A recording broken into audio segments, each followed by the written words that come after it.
jo. Tak kdy a jak jste zjistil, že vás baví snowboard nebo ty prkna obecně? Kdy jste prostě přišel na to, že to je to vaše?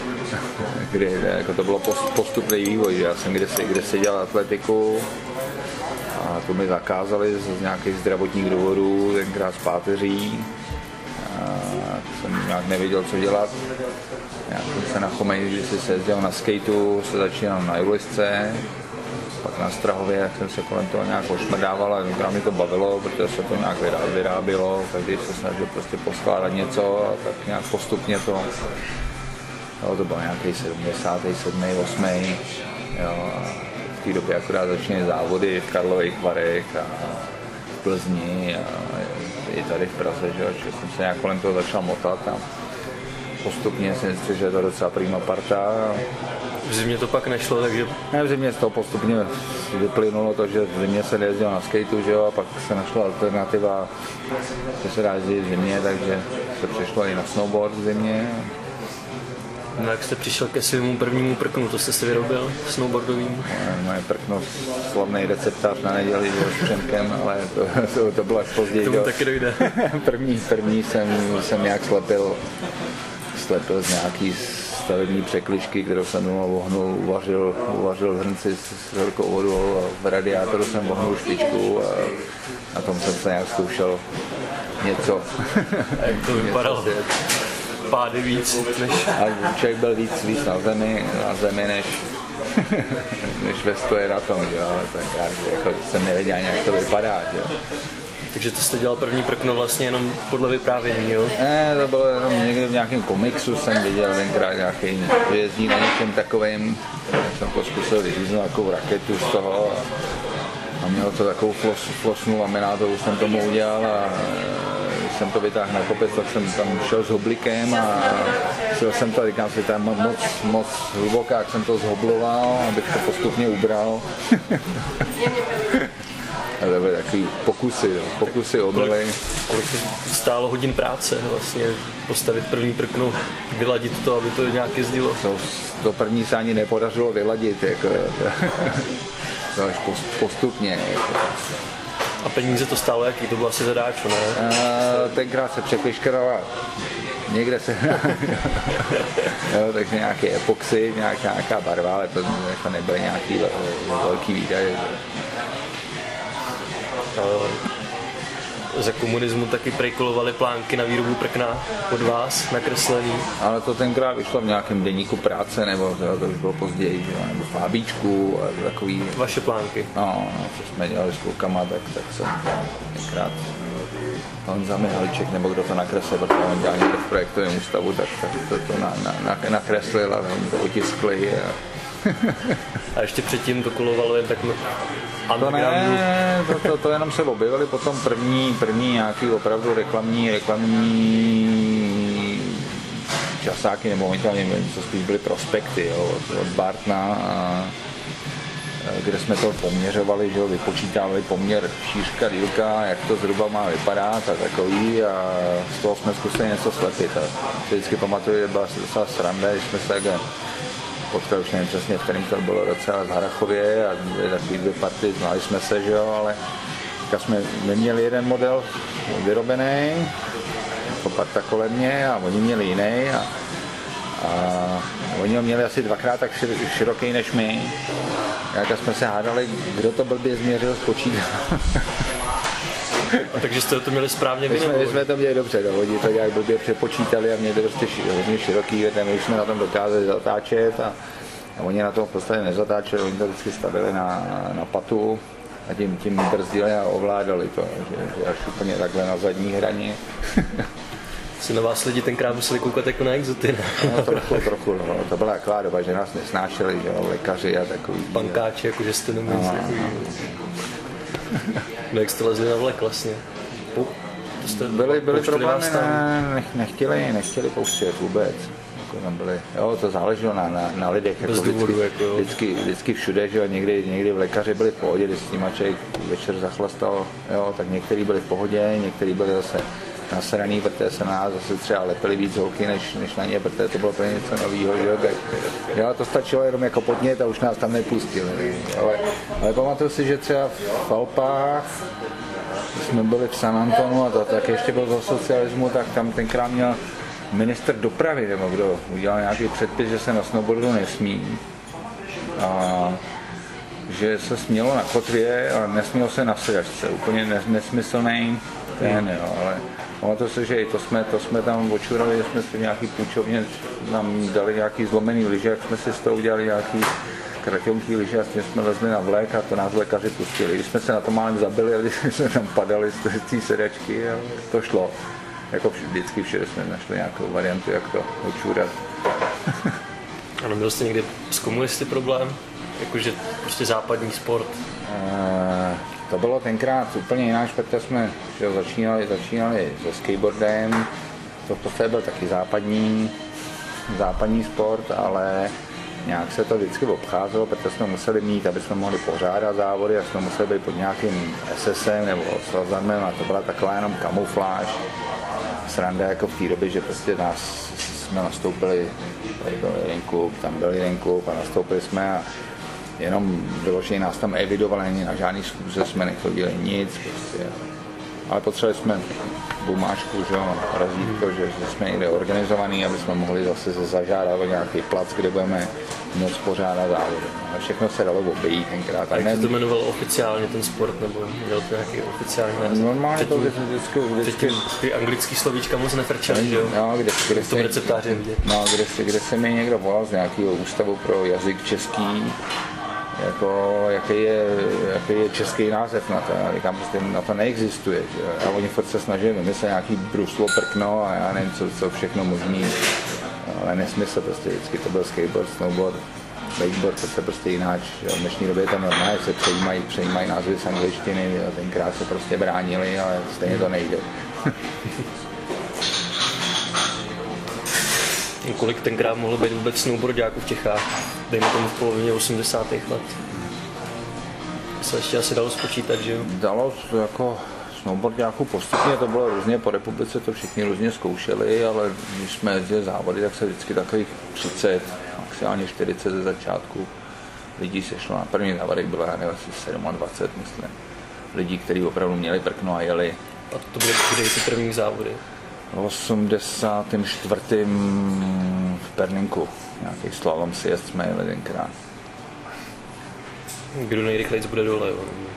To byl, ne, slalom, no jasně, jo, na čas, že jo, tenkrát jsme, že jo, protože jsme jezdili slalomy na skateu, tak jsme měli časomíru, takže se to normálně přes časomíru všechno už měřilo a na čas a někdo třeba 3krát upadl cestou, ale šlo o srandu hlavně, jedenkrát to bylo fakt.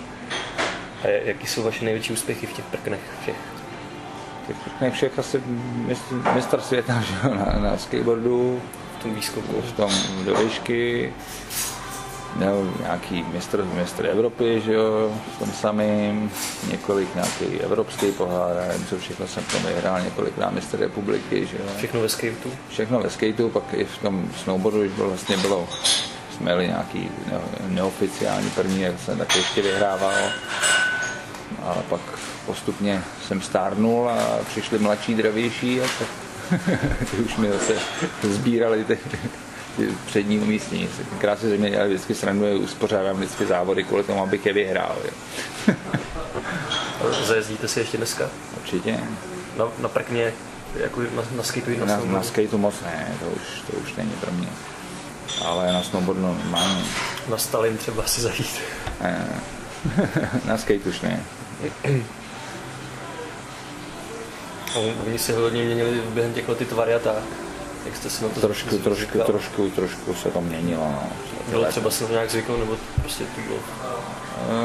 Samozřejmě každý měl svoje, že se různý disciplíny, každá ta disciplína měla jiný tvar prkna, jiný kolečka, průměry, tvrdosti, podvozky, všechno se měnilo. No tak teďka k tomu internetovému hitu na YouTube, ten receptář. To někdo vyhrabal, když byl 50 let České televize. Nevím, kdo to vyhrabal v archivu a tenkrát to pustil. Od té doby už jsem to viděl, já nevím kolikrát, mě lidi říkali spíš, že to viděli, kolikrát, že to zopakovali.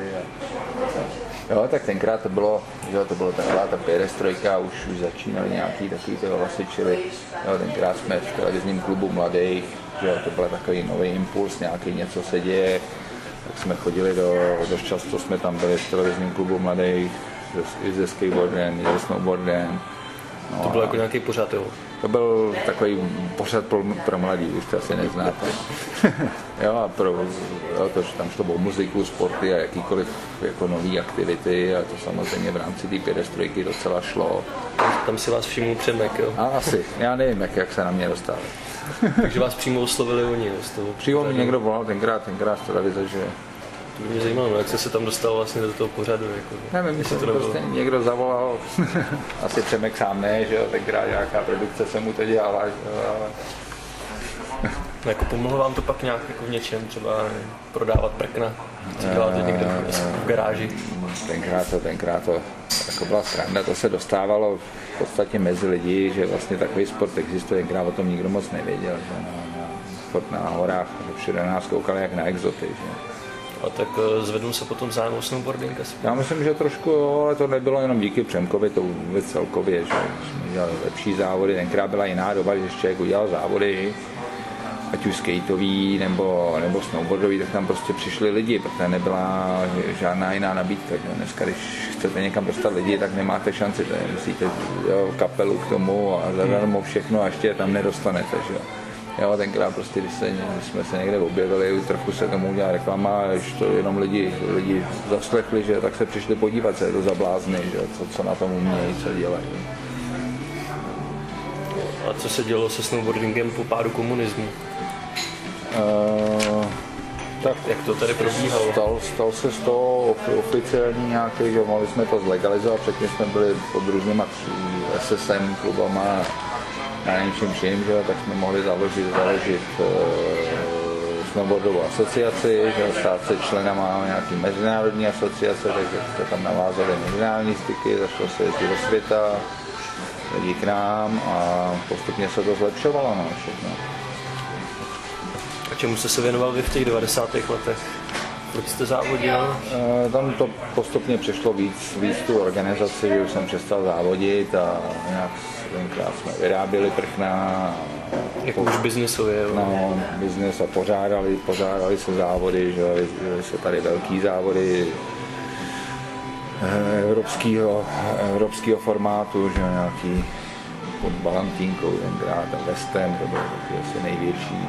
A furt jsme se snažili držet nějaký ten český pohár, jako systém závodů po všech horách nebo po různých střediscích kolem republiky, aby se to nějakým způsobem rozvíjelo. Čemu se věnujete v posledních 10 letech? Business. S tím organizováním už jsem potom seknul, že já jsem byl dlouhý léta prezidentem té snowboardové asociace, co jsme tenkrát založili. A pak už to bylo nějaký prostě příliš o penězích a málo srandy. A já jsem v té době dostal nějakou nabídku pomoct něčím v zahraničí, tak se posledních 10 let věnuji nějakému tomu průmyslu, trochu jim pomoct. Pomáhám teďka při výrobě snowboardového vázání. Jakože vy sám to navrhujete nějakým způsobem? Ne, spíš tak jenom manažeru nějakou výrobu. Samozřejmě se taky podílím na nějakých. Takže vlastně vyrábíte snowboardy pořád, se dá říct? Zůstal jsem furt v tom. No. Ale už ne po domácku a ve velkém. To je hezký příběh. No. Ještě se chci zeptat, na co jsem se chtěl zeptat. Hodně se u vás mluví jako o legendě. Jak to vnímáte? Jak to vnímám, tak říkám, byl jsem do začátku všeho. Jo. Spoustu lidí o tam těch ani nevím, kde jsou, co jsou, jak jsou. Jo, ale já jsem furt zůstal u jádru věci, že jo, jako samozřejmě taky ta generace už se vyměnila několikrát. Jo, já jsem třeba skateboardu jsem nechal, když mi začali kluci vykat. Jo, tak běžte někam, jako, a zjistil jsem, že tam nepatřím, že už, jo. Tak jsem se věnoval tomu. Jo, já si myslím, že jsem pro ty sporty udělal hodně. A mě dost lidí, těch starších ještě z té doby zná. Jo, teď už ty mladí nevědí vůbec nic. Nevědí už, jo. Já už se taky nikam nehrnu.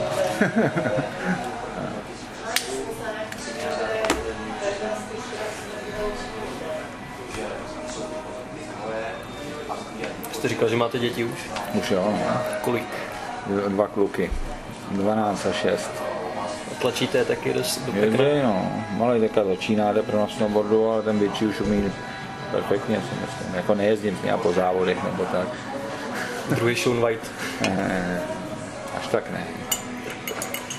No, většinou je to tak že děti dělají v podstatě stejný sporty jako otec nebo rodiče, že jo, ale já to nějak netlačím, protože tenkrát jsem ukončil svoji organizační kariéru v rámci nějaký český snowboardové asociace, tak to nebylo zrovna košer všechno, takže jsem na to trochu dal ruce od toho pryč, ať si s tím dělají, co chtějí. Takže jste ze současného stavu snowboardové scény u nás zklamaný? Já jsem celkově zklamaný, to není, ale za to nemůže ani tak moc z těch lidí tady, že tam celkově snowboarding měl našlápnuto dobře. V těch 90. letech? V těch 90. letech tenkrát byl úpadek lyžování, jo, že lyžaři šli úplně dopryč a ty zachránilo, že to, že vlastně okopírovali nějaký curving, nějaký prohnutí sidecut u snowboardu a vyrobili curvingové lyže. Kdyby je nevyrobili, tak už jsou mrtví. Jo. A pak šli asi lyžaři nahoru, že díky tomu, že vymysleli nový lyže, že to začalo být zase populárnější, no ale chtěli nás schramsnout, protože jim to vadilo, že jo. Oni přece jenom měli větší historii a funkcionáře a všechny ty struktury.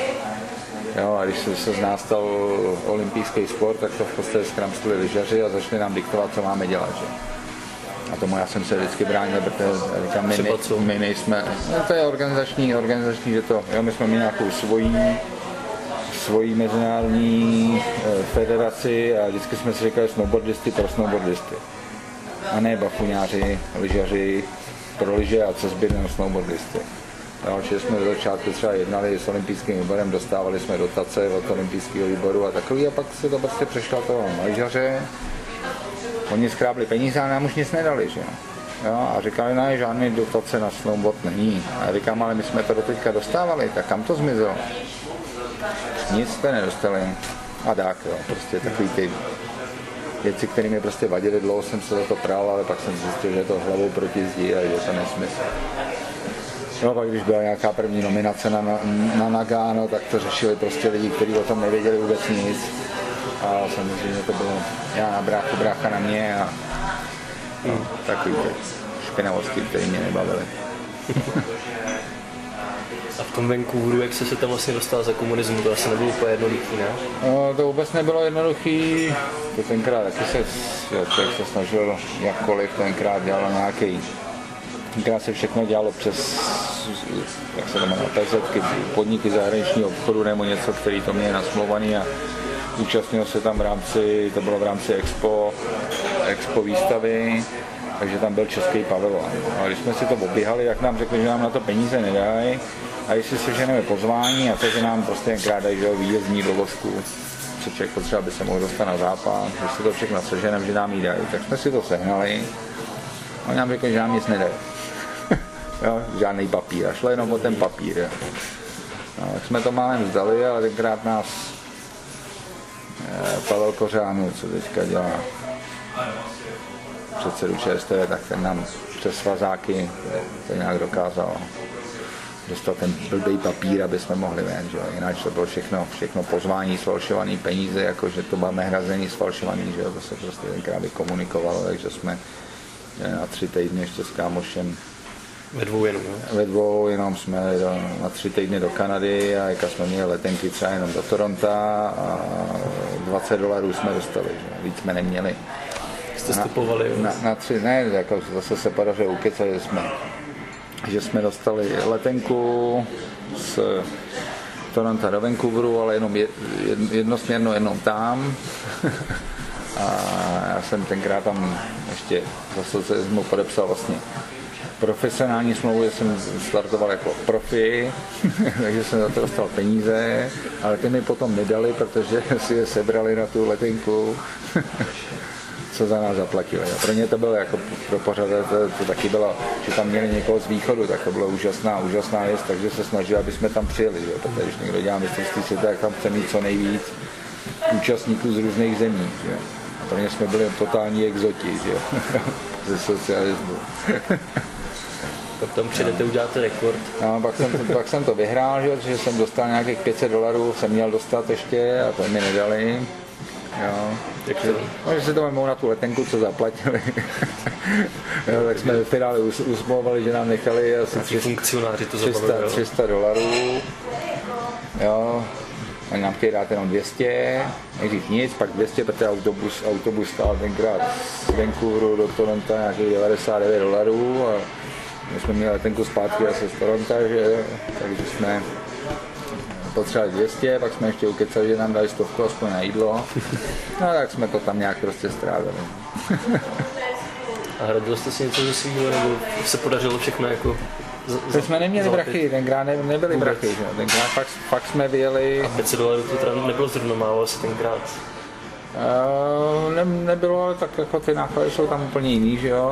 A my jsme tenkrát ještě jsme letěli přes Zurich, tenkrát Swissair to sponzoroval, který už zkrachoval, že jo?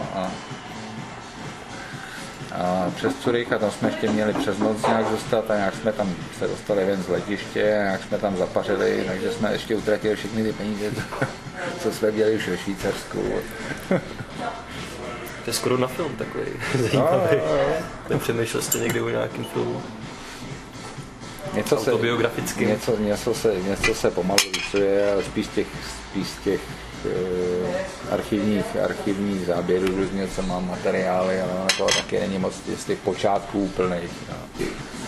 A protože jsme se tam ještě potom věnovali, bylo takový obrový snowboardový, že jsme začali dělat nějaký prvosjezdy hor, že jsme třeba sjeli Elbrus, ještě s Rakušákama, to bylo na konci socialismu, ještě jsme v létě před pádem stihli prvosjezd Elbrusu s rakouskou expedicí a pak jsme ještě 2 roky na to udělali nějaký prvosjezd po Popocatépetlu, ještě než to vybouchlo a roztálo, on ještě nahasl trochu ledovec.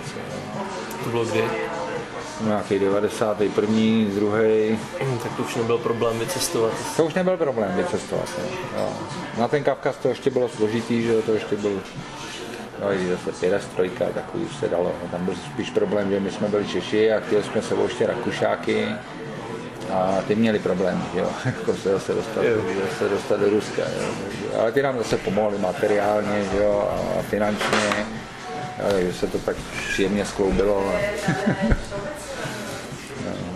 V Mexiku, já tam jsem si pořídil omrzliny a vždycky říkám, že mám omrzliny z Mexika, takže na mě kouká vždycky.